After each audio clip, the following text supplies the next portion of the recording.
But to grow up in Sahaja Yoga should not be difficult for you, because you have guidelines. Those people who got their realization, very few of them, like Sufis, and we had some saints in India, all of them. How much they must have struggled. Nobody to guide them, nobody to help them, nobody to tell them about what they can achieve. And despite that, they were very satisfied people, very happy people, and they worked it out so well.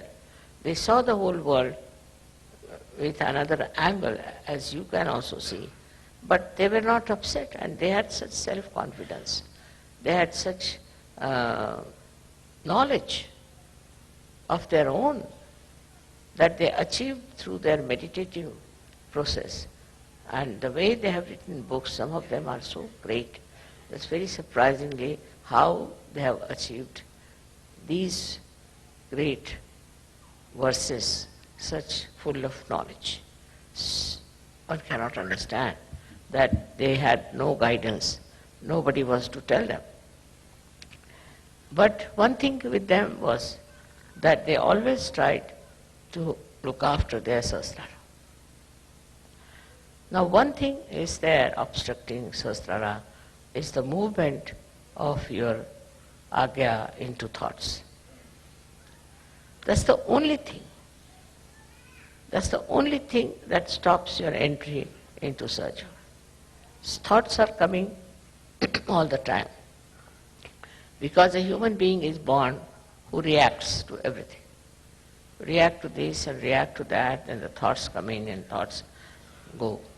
There's a big crowd of thoughts. Because of that, your attention cannot cross over Agnya and can reside in the Sahasrara. So first of all, one should see what sort of thoughts are coming. You have to condemn yourself sometimes. You have to say, what nonsense, what have I been doing? What's the matter with me? How could I do all that? Once you start doing that, these thoughts will start disappearing.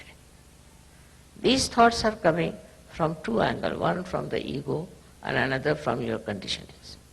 And these are so much built up within you that they don't allow your Agnya to be crossed. That's why we have two bija mantras of Ham Ksham. First one is, when it is conditioning, you are endowed with this kind of a fear. I shouldn't do like this, I shouldn't do like that, is not allowed, that is not allowed. That's the conditioning part of it. Conditioning can be of many types. But the ego part of it is that I must overpower everybody, I must get this, I must be able to rule everyone.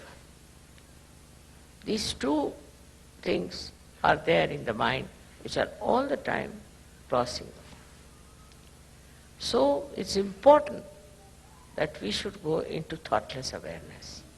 And that thoughtless awareness is the real way that your sahasrara can be nourished by the Kundalini. Because Kundalini cannot go through, cannot pass through.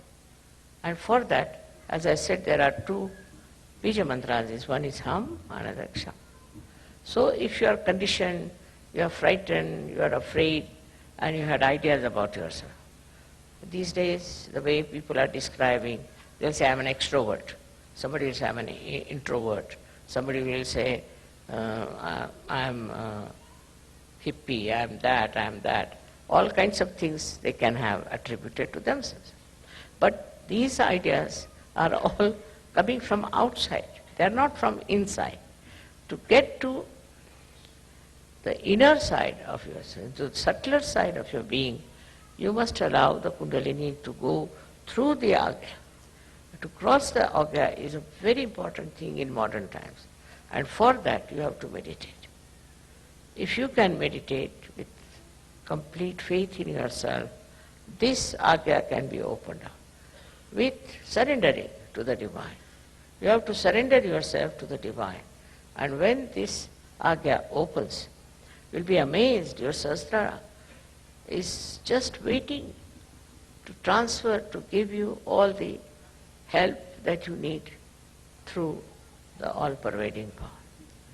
Your correction of Sahasrara with all-pervading power is established. And by that you will be amazed how all these 7 chakras work for you, how they help you, how they try to give you whatever is the real knowledge about everything. This real knowledge that you get is very joy-giving. You can see this real knowledge in everything. You don't have to start reading any book about it. In every situation and in every person, in every flower, in every natural happening, you see clearly the hand of the divine. Once you see the hand of the divine, your ego starts disappearing. Once you say that it's you do everything. Kabira has said something great about this. He said that when the goat is alive, it goes on saying, I am, I am. But when it is slaughtered and its intestines are made into strings which are used for cleaning the cot, then it said, tu hi, you are. See, in this symbolic way, they have suggested that you have to become dissolved into this divine power. It's the divine power that does everything. What am I? I was just a drop, and I fell into this ocean of awareness of the divine power. And that is taking over and working it out. That will help you a lot to be a great surgeon. You develop curing powers, but still you are not proud of it. You developed, of course, awakening powers, you are not proud of it. You develop so many creative powers, and you are not proud of it. You become really very, very creative, extremely creative. But the greatest thing happened to you that you become a global personality. So you start seeing the problem of every country, of every other nation where they have problems. But these problems when you see, you don't see like other people, because others may like to use it for their own purpose, maybe for media, maybe for something. What you want to see is that these problems are solved. See, your powers are so great with this kind of a mind, I would say, which is dominated completely by the divine power, that whatever disturbs you immediately is taken over and it starts working out.